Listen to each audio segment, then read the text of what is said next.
Хорват улс бол зүүн Европын Балканы хоогийн баруун хэсэгт Унгар, Босник, Герцеговина, Монтенегро, Словен улсуудтай хил залган оршдог жижиг улс юм.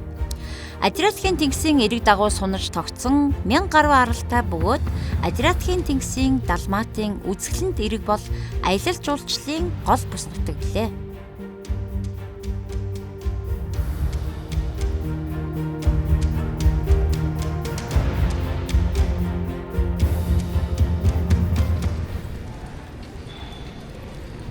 Хорват улсаар аялах аялалд маань хөтөж хийхээр манай найз Алёша Катерина нар биднийг өгтөн авлаа.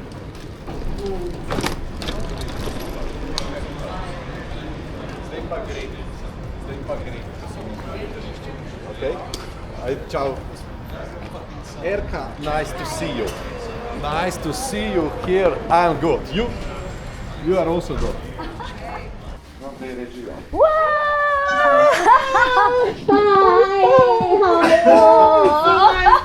Nice to see you. Hello. How are you?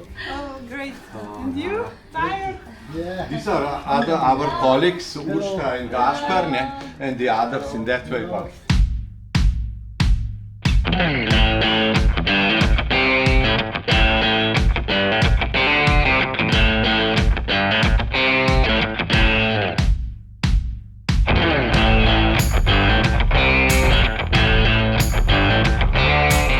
Game of Thrones, хаадын тоглоом, HBO-гийн энэ киног, сериалыг үзээгүй хүн бараг байхгүй хаа гэж бодож байна. Бид нар яг одоо Хорватын Дубровник хотод буюу хаадын тоглоом киноны зураг авалтыг хийсэн тэр үзэсгэлэнт сайхан хотод хүрэлцэн ирээд байна. Дубровник бол Хорват улсын хамгийн алдартай Адриатикийн сувд гэгддэг түүхэн хот билээ. Дундад зууны үеийн уран барилга, соёлын өвийг хадгалж үлдсэн ЮНЕСКО-гийн дэлхийн өвд бүртгэгдсэн хот.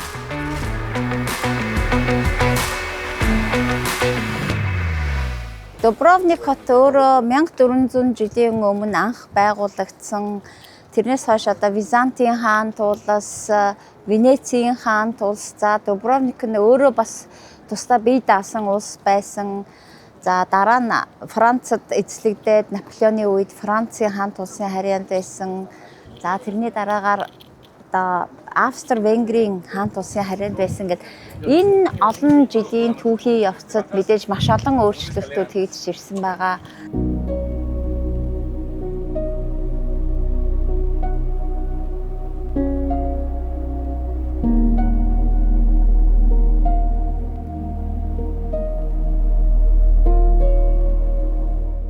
Хорватуудын хувьд бол Адриатикийн тэнгисийн сувд гэж одоо нэрлэгдсэн энэ хотоор одоо маш их бахархдаг ийм сайхан хот байна. Одоо энэ Адриатикийн тэнгис цэлэж байна. 1000 гаруй жилийн хугацаанд одоо энэ тэнгисийг давж ирсэн дайснуудыг үнэхээр одоо хот руугаа оруулахгүйгээр хамгаалж чаддаг ийм мундаг том цайзыг барьсан байна. Энэ хотод тойрсон энэ цайзын хан нь нийт 2 км-ийн урттай юм байна. За өндрөөр бараг хичнээн метрийн өндөр юм бэ.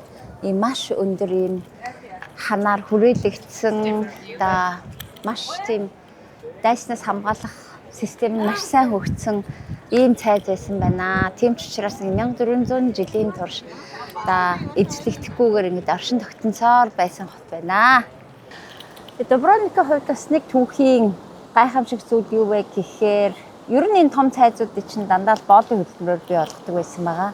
Тэгээ 1450 онд хамгийн анх Европт одоо боолыг чөлөөлөх боолыг одоо боолтой байхыг эсэргүүцсэн тийм хуулийг анх гаргаж ирсэн гэдгээр бас алдартай юм байлээ.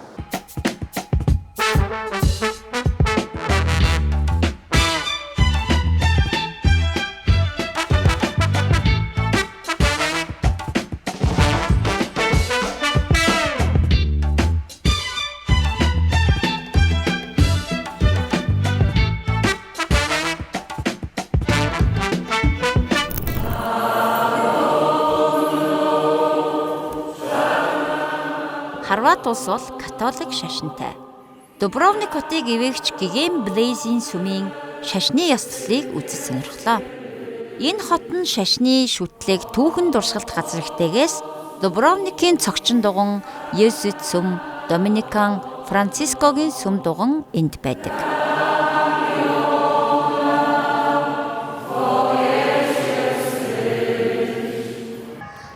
Одоо маш олон сүмийн хонхноо зэрэг дуурч байна. Лав энэ хавьд нэг нийтдээ бараг 10-аас 20 сүм баг шиг байна. Өдрийн 12 цагт мэдээж бүх сүмийн хонх зэрэг дуураад маш олон хонхноо. Whoever will own this island should have a bad luck. And they say, the legend says that the owners of the land, because now it has more owners. За миний арт талд харагдаж байгаа энэ арлыг локрум гэж нэрлэдэг юм байна. Тэгээ мананаас Катерина сая энэ арлын домгийг надад ярьж өглөө. Тэгээ энэ арал дээр болохоор лам нар амьдардаг байсан юм байна. Тэгээд лам нарыг засгийн газраас нь одоо та нарын арлаа орхиж яваа. Бид нар энэ арлыг одоо улсад авлаа. Гэдэг одоо олон 100 жилийн өмнө тэгж хэлж л дээ. Тэгэн гут лам нар энэ арлаа орхиж явахаас өмнө хараал хийсэн байна. Тэгээд юу гэж хараасан бэ гэхээр энэ арлыг хизээ нэгэн цагт эзэмшиж байгаа хүн болгонд энэ хараал хүрэх болтугай гэж хараагаад явсан. Одоо энэ арал бол нэлээд олон эзэмшигчтэй. Гэхдээ энэ арлыг эзэмшигчдэд үргэлж ямар нэгэн гайз зовлон тохиолдож идэг учраас үнэхээр тэр үеийн хараал нь нөлөөлдөг юм байна гэж нутгийнхан ярьдаг юм байна.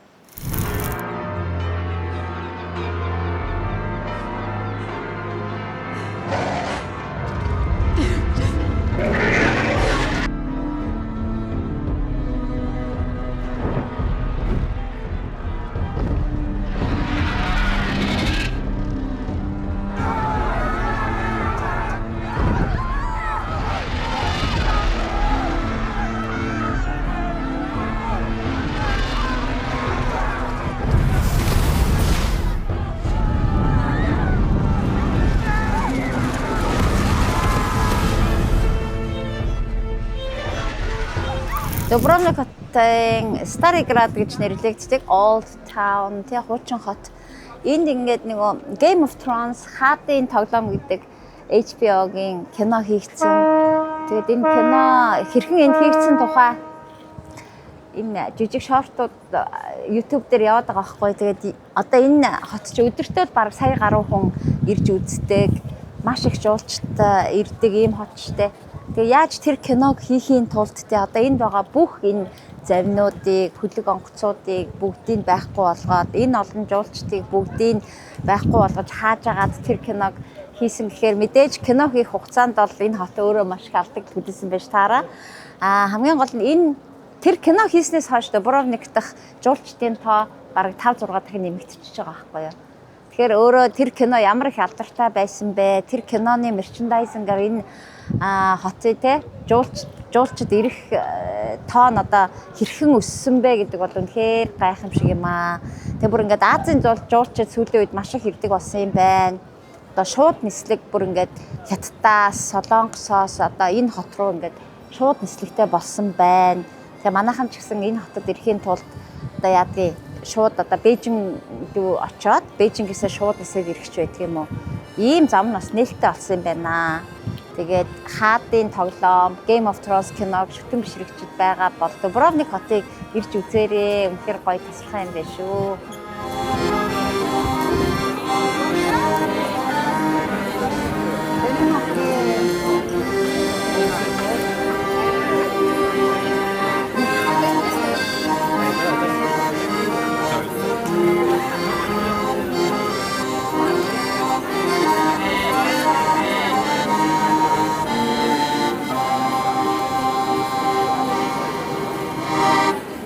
Бид хоёр ингээд сайхан ярилцж байна энд. Чимэхо кино тоглох ямар байсан бэ? Чи ер нь ухаантай шүү. Хаадын тоглоом Game of Thrones киноны King's Landing-ийн дүр төрхийг энд бүрдүүлжээ. Cersei Lannister-ийн гудамжгийн алхаа, Walk of Shame, зураг авалт, Joffrey хааны нэрэмжит тэмцээнүүд, хааны буудлын хамгаалалтын хэрэм, Daenerys Targaryen-ийн өгшгүй мөнхийн ордон, луунуудаа хайж очдог цайз, Joffrey-гийн хуран болон түүний хортож өгдөг хэсгийн зураг авалтуудыг энд хийжээ.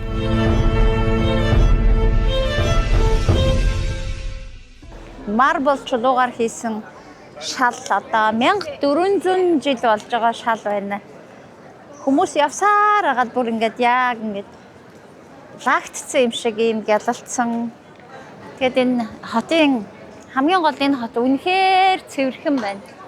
Өглөө болгон шалаа бараг ингээд зүлгэж угаадаг юм шиг байгаа. Хүмүүс энэ хаан дээр тогтож үзүүлдэг юм байна. Тэгээд оролдоод үзээч да.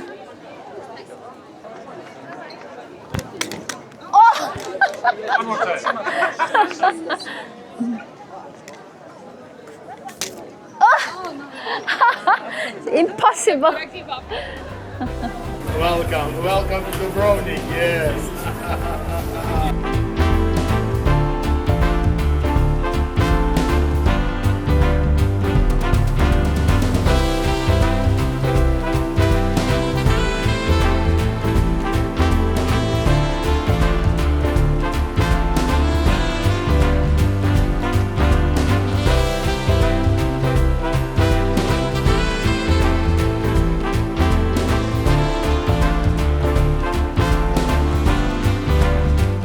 За энэ Дубровник хот бол одоо ус суугийн системээр маш алдартай юм байна. Одоо алдартай Неаполийн алдартай архитект хүн одоо энэ хотын бүх ус суугийн системийг нь зохион байгуулж одоо тэр үеийнхээ одоо инженер гэсэн үг л дээ. Тэгээд одоо маш холоос 12 км-ийн холоос одоо уулан дээрээс цэвэр усныхаа нөөцийг наашин татаад хотынхаа цэвэр усны нөөцийг бүрэн одоо шийдэж чадчихсан юм эртний инженерчлэлийн системийг бол бүрэн хэрэгжүүлжсэн ийм гайхамшигтай хот юм байна.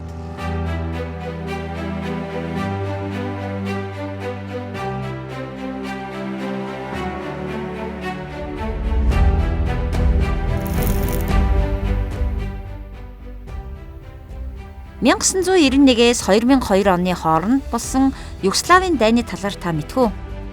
Энэ бол дэлхийн 2 дугаар дайнаас хойш Европт болсон хамгийн цусд хэрцгий дайнуудын нэг билээ.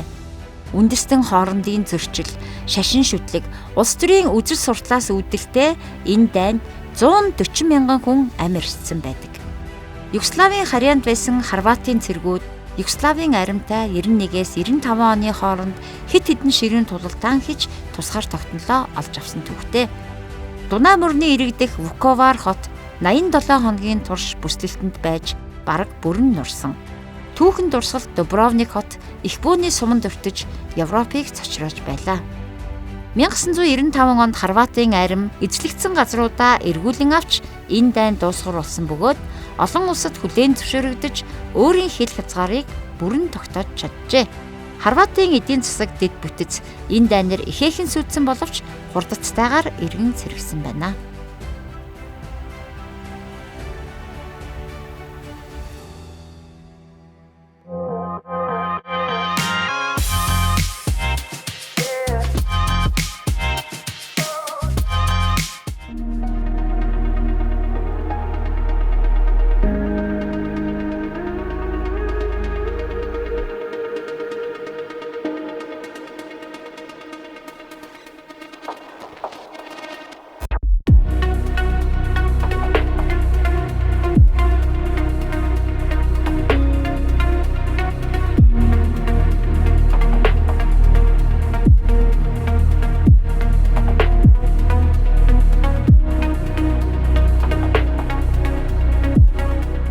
Хорват улсын 2 дахь том хот өөрөөр хэлбэл нийслэл хот Загребийн дараа ордог хамгийн том хотын нэг бол Сплит хотод ирээд байна.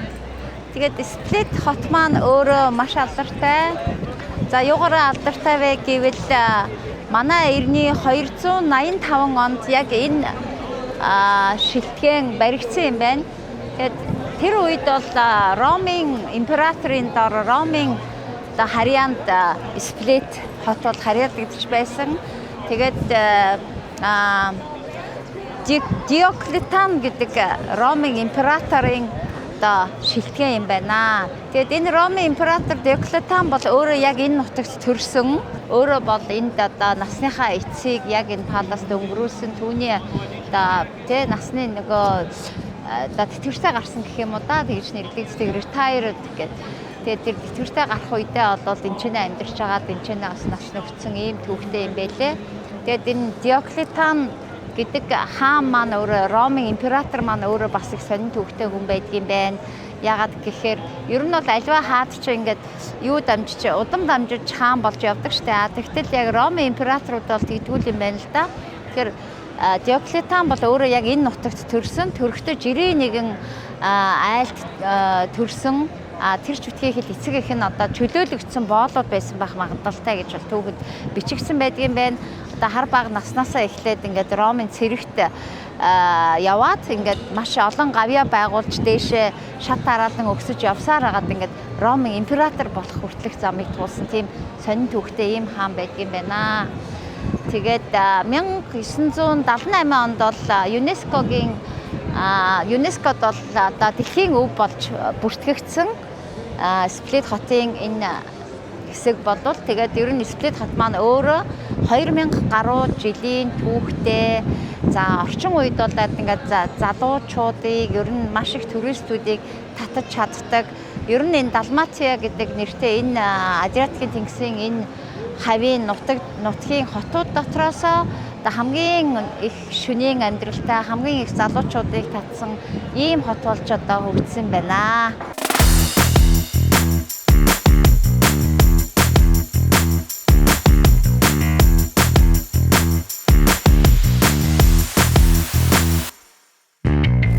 Хааны ордон маань үргэлжлэлээр л байгаа. Энэ хааны ордон дөрвөн талдаа 16,000 м² талбай гэдсэн том палас байгаа. Тэгээд дөрвөн талдаа дөрвөн том хаалгатай алтан хаалга, мөнгөн хаалга, гүрэл хаалга, төмөр хаалга гэж нэрлэгдсэн хаалгатай. Тэгээд энэ паласын дотор одоо тухайн үеийн хааны ордны бүх зүйл одоо цэргийн айрам, тэгээд одоо ажилчдын юу сургууль, одоо юу гэдэг бүх зүйл нь багтчихсан ийм том цогцлбор газар байжээ. Тэгээд одоо хуучин тэр хаалга одоо хуучин ханыг ингээд арай орчин үед баригдсан шинэ барилгуудтай ингээд хослуулаад барьсан. Одоо чинь 2000 жилийн түүхтэй гэхээр 2000 жилийн хугацаанд мэдээж маш олон барилгууд нэмэгдэж баригдсан л байгаа шүү дээ. Магадгүй 1000 жилийн өмнө баригдсан барилгууд нь ч байдаг юм уу ингээд эдгээр нь бол дандаа яг тухайн үеийнхаа барилгын архитектуртай нийцэж үргэлж ингэж нэмж баригдаж ирсэн байна.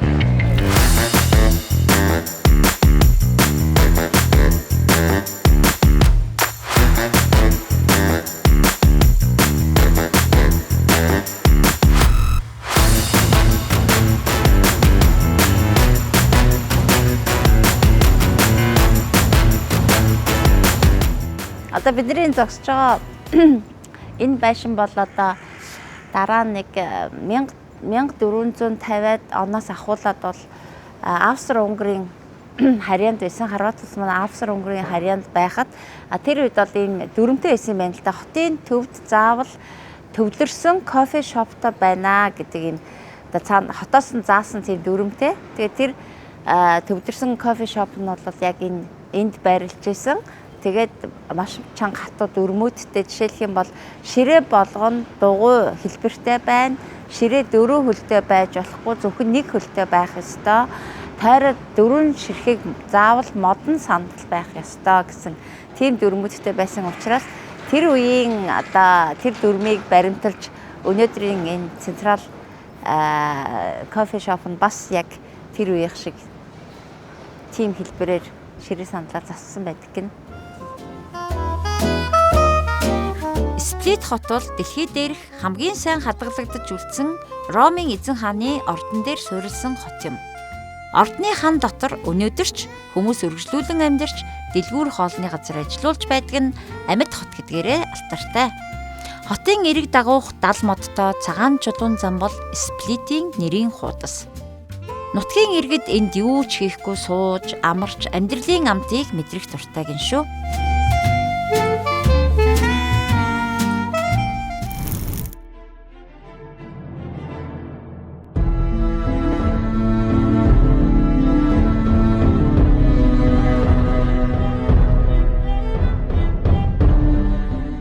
Кино сонирхогчдын хувьд Сплит бол хаадын тоглоом киноны Мирийн хот юм. Диоклетианы ордны доод хонглууд нь Дайнарисын луунуудаа гинжилж хордог газар. Ордны нарийн гудамжуудад Харпигийн хөвгүүдийн тулаан болдог.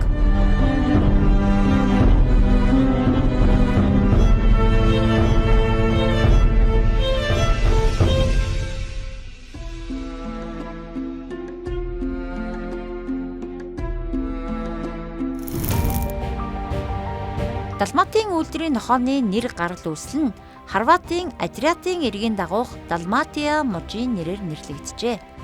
14-р зууны Хорватын гар бичмэлд Далматийн мужийн уугуул нохоо хэмээн тэмдэглэн үлдээжээ. Мөн энд байдаг 18-р зууны үеийн сүүлчийн зоог уран зурагт Далматийн нохоо дүрслэгдсэн байдаг.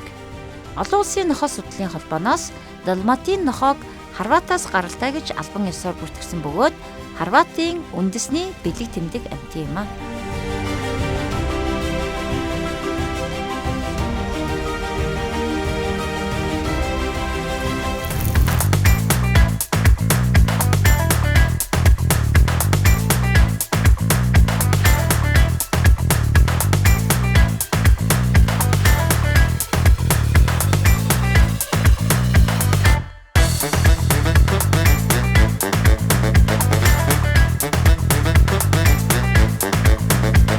Задар хот нь эртний түүх, соёл болон орчин үеийн өвөрмөц шийдлүүдийг хослуулсан 3000 гаруй жилийн түүхтэй Хорватын хамгийн эртний тасралтгүй оршин тогтнож буй хотуудын нэг.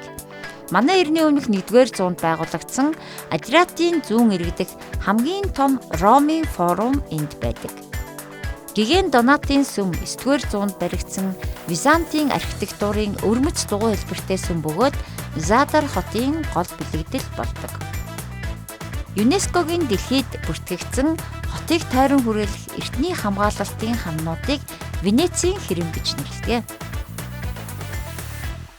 Манай эртний 9-р зууны үед баригдаж эхэлсэн. Одоо яг энэ нуранган нь болохоор манай эртний 1-р зууны үед баригдсан гэхээр 2000 жилийн түүхтэй суур байж гэн. За энэ нь бол 1100 жилийн түүхтэй сүм барилгууд байна.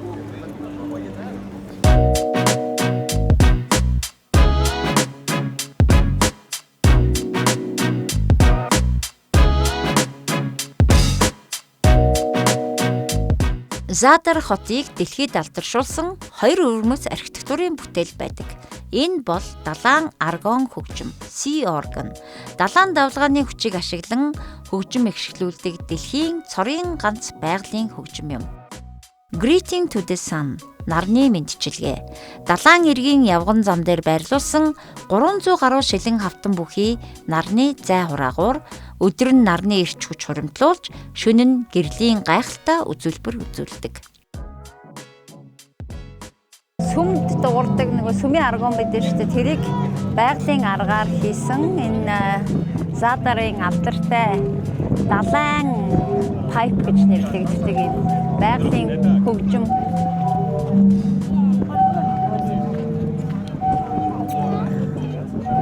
Чимээгээ сонсож байгаа зү амар гой хүн тоглож байгаа юм шиг айгүй гой дуурч байгаа.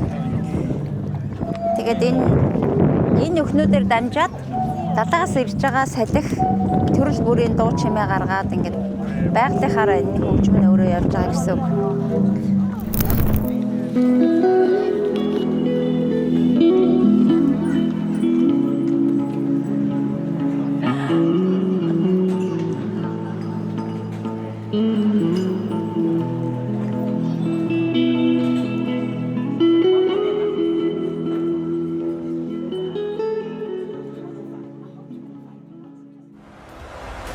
Fun and games towards the back post. Rebic got the flick, it's in!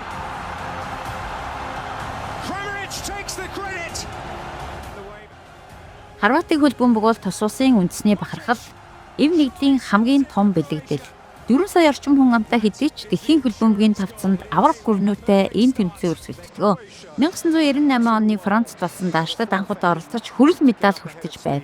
2018 оны Оросын дэлхийн аврагт финалд шалгарч мөнгөн медаль хүртсэн билээ. 2022 оны Катар дахь дэлхийн аврах шалгаруулах тэмцээнд хүрэл медаль хүртэж тогтвортой хүчирхэг баг гэдгээ баталж чадсан юм а.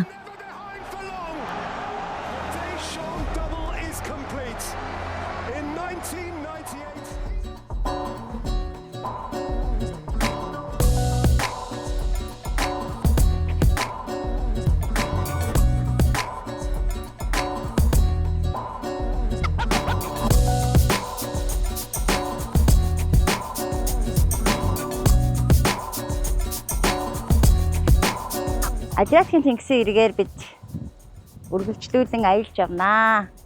Тэгээ хамгийн сонирхолтой нь чинээс одоо усан онгоцон цуугаадны 3 цаг орчим яваад Корчула гэдэг нэртэй арал дээр очино. Тэгээ энэ Корчула гэдэг арлыг яагаад ингэж илүү сонирхолтой гэж яриад байгаа вэ гэхээр Марко Пологийн төрсөн арал юм байна. Корчула арал бол өнөөдөр Хорватын нутаг дэвсгэрт байдаг Хорватын харьяаны арал байгаа. За Марко Поло өөрөө одоо Венецийн иргэн гэж явдаг шүү дээ. Тэгэхээр 12 дугаар зууны үед Корчула арал нь өөрөө Венецийн хаант улсын харьяанд байсан арал юм байна. Тийм учраас одоо энэ арал дээр төрөөд тэгээд Венецийн хаант улсын нэрийн өмнөөс одоо Хувлай хааны нутаг болох Их Юан улс руу одоо эцгийн хамт аялж очсон ийм түүхтэй Хувлай хааны хажууд 17-8 жил амьдарч байгаад одоо Европ буцаж ирээд ингээд өөрийнхөө төрсөн тэр Корчула арал дээрээ одоо нас барсан ийм түүхтэй бидний хувьд бол одоо хамгийн дотн энэ нутгийн хүн гэвэл Марко Поло юм байна. Тэгээ Корчула арал нь одоо уртаашаа 55 км орчим урттай 15,000 орчим хүмүүс суурьшсан. За ер нь бол юугаар алдартай вэ гэхээр мэдээж аялал жуулчлалаараа алдартай. Тэр дундаа Марко Пологийн төрсөн нутаг гэдгээрээ бол одоо жилдээ хэдэн сая жуулчин энэ Корчула арлыг зорж байдаг юм байна.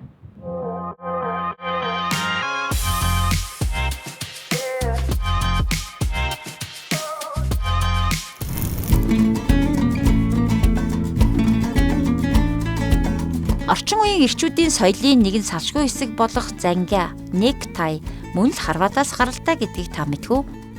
17 дугаар зууны үед Хорватын хөлсний цэргүүд хүзүүндээ өвөрмөц маягаар зангидсан альчуур зүүдэг байжээ. Францын Людовик 14-р хаанд энэ нь маш их таалагдсан тул өөрөө зүүж эхэлсэн бөгөөд Францаар Хорват гэсэн утгатай үгнээс үүдэж Кроват хэмээн нэрлэгдэх болсон байна. Хорват улсад жил бүрийн 10 дугаар сарын 18-нд олон улсын зангианы өдрийг үндэсний хэмжээний бахархал болгон маш өвөрмөц сонирхолтой байдлаар тэмдэглэдэг. Энэ өдрийн хамгийн сонирхолтой үзэгдэл бол Хорватын томоохон хотуудын түүхэн алдартай хүмүүсийн хөшөөнд улаан зангиа зүүж өгөх явдал юм. Загреб хотын төв талбай дахь Бан Иличичийн морьт хөшөө болон бусад олон арван хөшөө дурсгалууд тэр өдөр зангиагаар гангардаг. Академия Кроватика хэмээх байгууллагаас Загреб хотын гудамжаар түүхэн цэргийн хувцастай морь цэргүүдийн жагсаалыг зохион байгуулдаг. Тэд 17 дугаар зууны үеийн Хорват цэргүүдийн адил хүзүүндээ улаан альчуур зүүж түүхэн уламжлалыг сэргээн харуулдаг. 2003 онд Пула хотын Эртний Ромын амфитеатрыг тойруулан 808 м урттай аврах том улаан зангиа зүүж Гиннесийн амжилт тогтоож байжээ.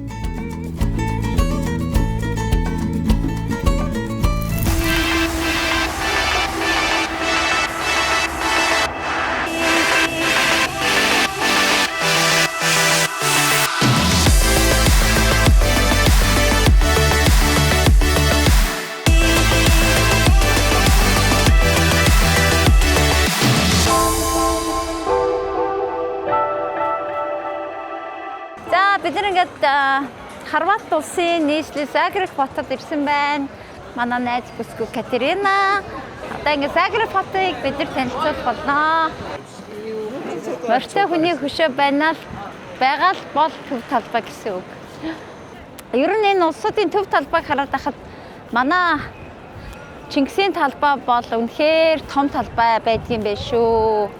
Чингисийн талбай шиг энэ том талбайтай улс одоогоор бид нэр тааралдаагүй л байна.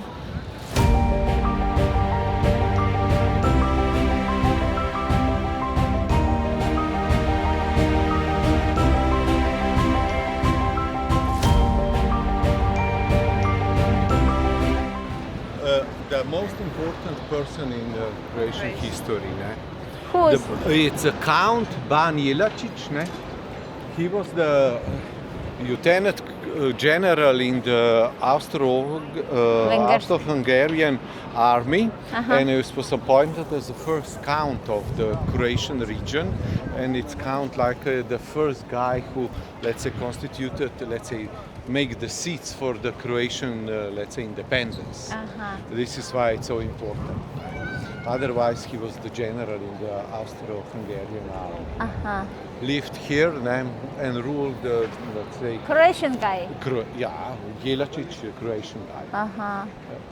And this is why they are so proud. Загреб хотын хамгийн алдартай бэлэгдэл бол гигэн Стефани цогчин дуган буюу Загребийн кафедрал юм. Энэхүү байгууламж нь Хорват улс дахь хамгийн өндөр барилга бөгөөд Альпийн нуруунаас зүүн зүгт орших хамгийн гайхалтай готик загварын урлан барилгад тооцогдно. За Хорватын хамгийн алдартай кафедрал үнэхээр одоо энэ нутгийн бахархал болсон маш алдартай кафедрал.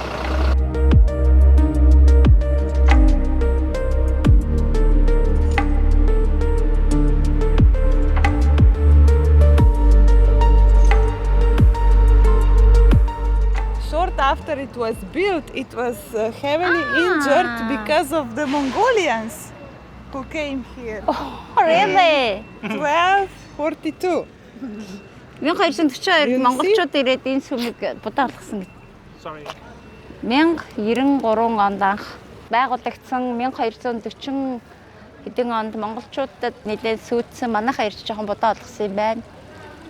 Тэгээд дахин сэргээгээд ингээд ер нь сүмийг бол маш олон жилийн турш сэргээдэг. Тэгээд дахиад 4 жилийн өмнө болсон газрын хөдлөлтөөр бас дахиад нэлээд нураад одоо дахиад сэргээж байгаа юм байна.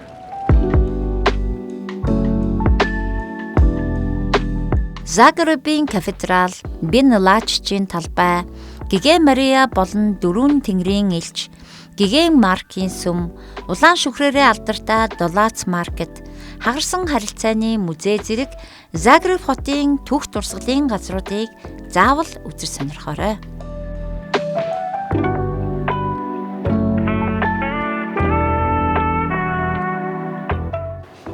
Святой Кирилл метод гэдэг маань одоо бидний хэрэглэдэг Кирилловскийг үүсгэн байгуулагч нь хоёр лам байсан байхгүй юу?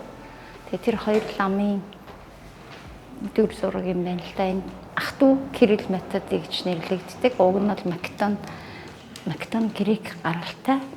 Тэгээд энэ славян үндэстнүүдийн дунд угаасаа Кирилловскийг бүтээсэн гэдгээрээ маш алдартай.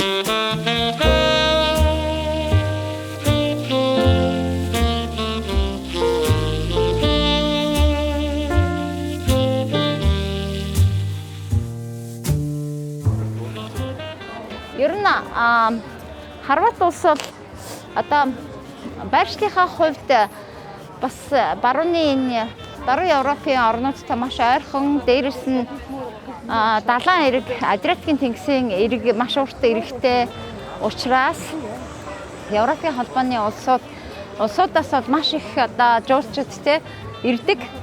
Жуулчид яагаад ирж байна гэхээр зүгээр л одоо 200-аас 300 км замыг тулаад машинтайгаа дахиад ороод ирж байгаа байхгүй юу. Тэгээ харьцангуй бусад улсыг бодох юм бол үнийн хувьд хямдхан ямар нэгэн хууль дүрмд баригдахгүй одоо чөлөөтэй хүмүүс одоо чөлөөтэй шоудч болон залуучуудын хувьд илүү нээлттэй, шөнийн амьдралтай гэдгээрээ илүү алдартай юм болов уу гэж харагдаж байгаа. Бидний одоо урд нь аялсан улсуудаас одоо оройн цагаар одоо 8-9 цагаас хойш ингээл нэг намуухан болчдөг. Европын улсууд ч нэг тийм штэ.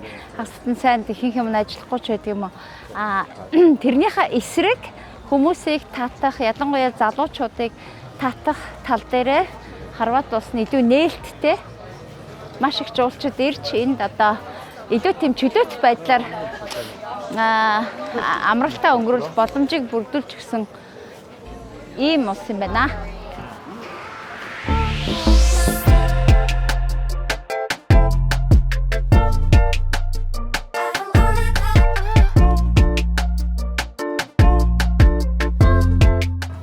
Ер нь бол үнийн хувьд харьцангуй хямдхан, ялангуяа 7 хоногийн ажлын 5 өдөр үнэ нь хямд, амралтын өдрүүдээр өндөр болчдөг. Ингээд одоо нэг ижилхэн за нэг палаш худалдаж авъя гэвэл ажлын өдрөөр ирж худалдаж авах нь амралтын өдрөөр ирж авахаас илүү хямдхан байна гэсэн үг. Тэгээд Одоо яг Европынхны хувьд болоод outlet гэж нэрлэдэг юм байна л да Хорватыг. Тэгээд амралтын өдрөөр энэгээр явах юм бол яг ингээд Европын мод үзэж байгаа юм шиг те.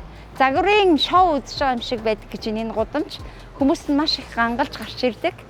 Угаасаа европчууд энд ирж хамгийн гоё хувцас өмсөд энэ гудамжаар явдаг. Ер нь бол Европ маш энгийн хувцалдаг. Тэгвэл Хорватад ирж одоо хамаг гоё хувцас өмсөж энэ гудамжаар алхахдаг тийм одоо уламжлалтай тийм уламжлалыг бий болгож чадсан байна.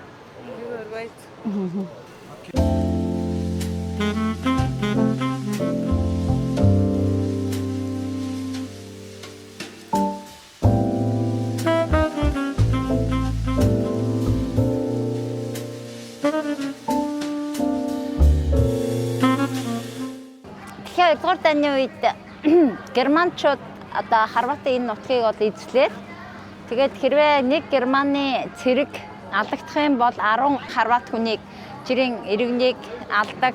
Хэрвээ ямар нэгэн офицерыг нэг герман офицер алсан байх юм бол 100 иргэнийг алдаг байсан гэд тэрний тусгад зориулж босгосон хөшөө байна.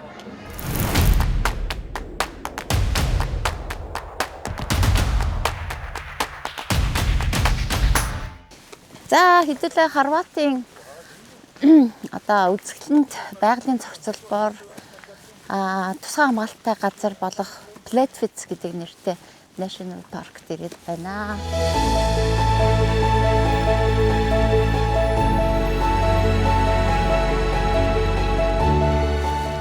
Ер нь Хорват улс бол ийм Адриатикийн тэнгисийн эрэг дагсан маш олон эртний хотуудтай эргээсээ арай жоохон холдоод гарангуут ингээд битүү ой модтой ой модон дотроо маш олон нууруудтай хүрхрээтэй ер нь бол маш үзэсгэлэнтэй газар юм байна шүү. Тэгээд жижигхэн газар нутагтаа мөртлөө за маш их үзэх юмтай жилдээ 21 сая жуулчин авдаг гэж байна. За ингээд парк руугаа орцгоё.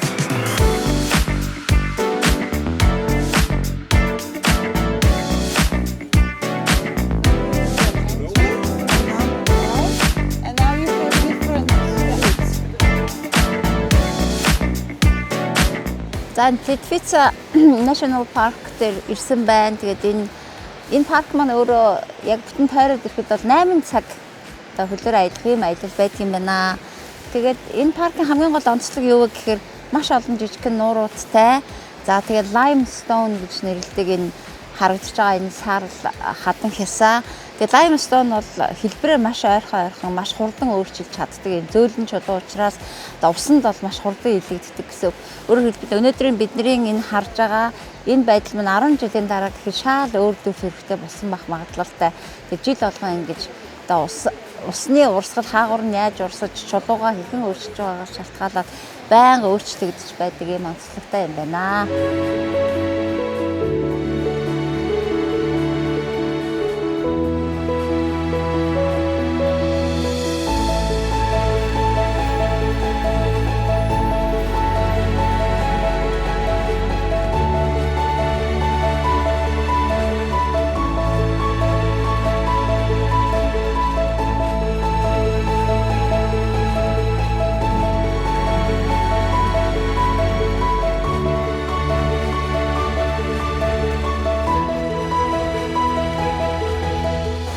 Өндрөөс унж байгаа энэ хүрхрээ нь 62 м. За тэгээ 62 м-ээс дахиад доошоо ингээд давхарлаа доошоогоо урсдаг юм байна. Ингээд нийтдээ бол 87 м-ийн өндрөөс ингээд ус нь урсчээд юм байна. Энэ парк дотор нийт 90 хүрхрээ байгаа. Том жижиг нийлсэн 90 гаруй хүрхрээтэй 16 том жижиг нийлсэн нууруудтай. За өвлийн үйлрэл бас ингээд хөлддөг байсан. Одоо мэдээж дэлхийн дулаарлаас одоод бол сүүлийн үед бараг хөлдгөө болцсон. Ингээд энд одоо хөлдөж байх үеийнхэн бас маш үзэсгэлэнтэй гоё зураг байна. Маш олон мянган хүн ирж үздэг ийм сайхан хүрхрээ байна.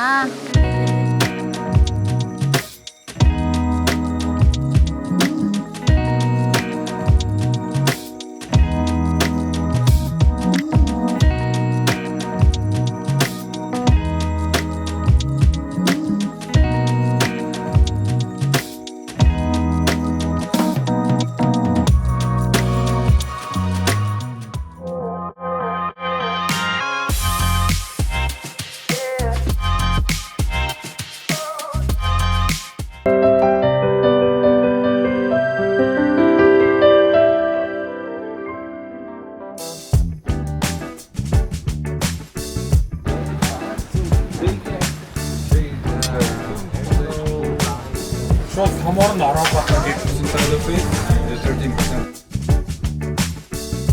За бид нар бүгдээ юуны хажууд Итали улсын бараг хажууд нэрсэн байгаа учраас пицца эзэсгэх гэж байна. Мэдээж Итали пицца олоход яг энэ нутагтаа олох үнэхээр тасарсан гоё байдаг.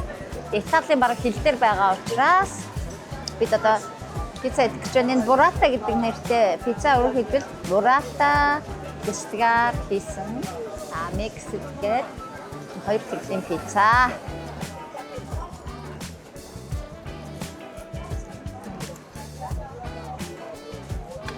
Маш гоё нэмтгэн гурвалтай.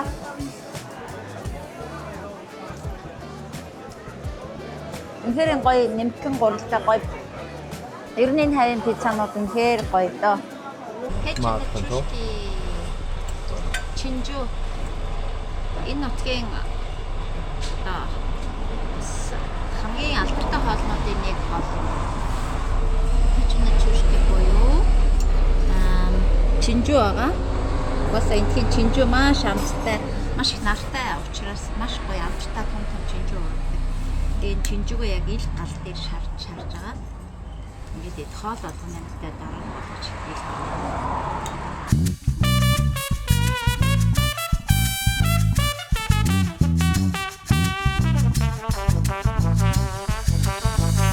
За одоо өнөө өрөөнийхөө хоолнд бид нэр Адриатикийн тэнгисээс барьсан шинэхэн загснууд шаруулж идэж байна.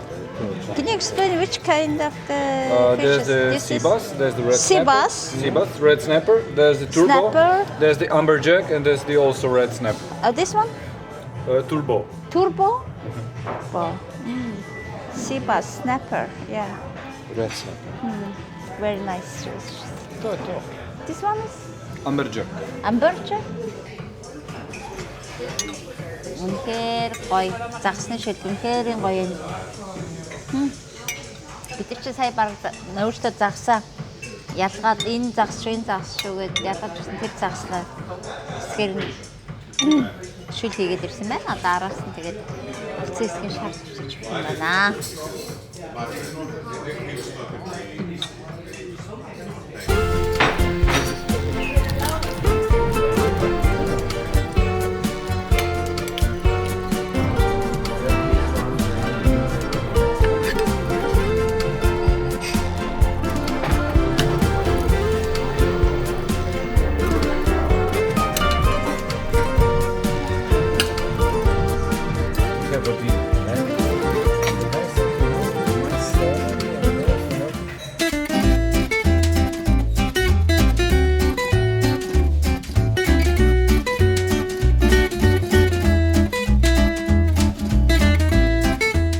Энэхүү Хорват улсаар аялсан бидний аялал энэ хүрээд өндөрлөж байна. Монголчууд энэ тэнгисийн эрэгт ирж зогсоод ямар их Адриата ус вэ хэмээснээс Адриатик гэдэг нэр үүссэн гэх домог байдаг. Надад энэ домог үнэн байгаасаа гэж бодогдож билээ. Ямар ч тач энд Монгол цэргийн морин турай хүрсэн гэдэг нь түүхэнд бичээстэй үлджээ. Эндээс явх болоход сэтгэлд минь гуниг төрж байлаа. Нарны шингэх гэрэлд Адриатикийн тэнгис ямар үзэсгэлэнтэй юм бэ? Хамт аялсан найз нартайгаа ч салах боллоо. Дахин бид Монголд уулзаж хамт аялнаа.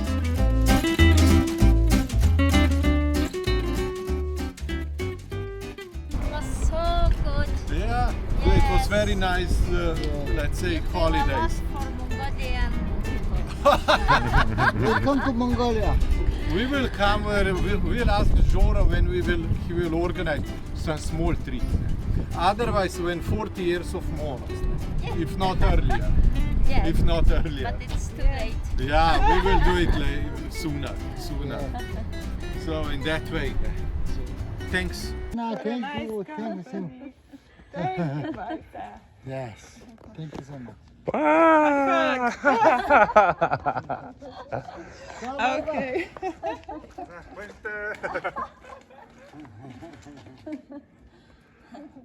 Thank you all for a nice company. Yes, thank you too. Please send me the pictures. Yes. See you on the TV. Yeah. TV and then in Mongolia, I hope. Yeah. Okay, have a nice.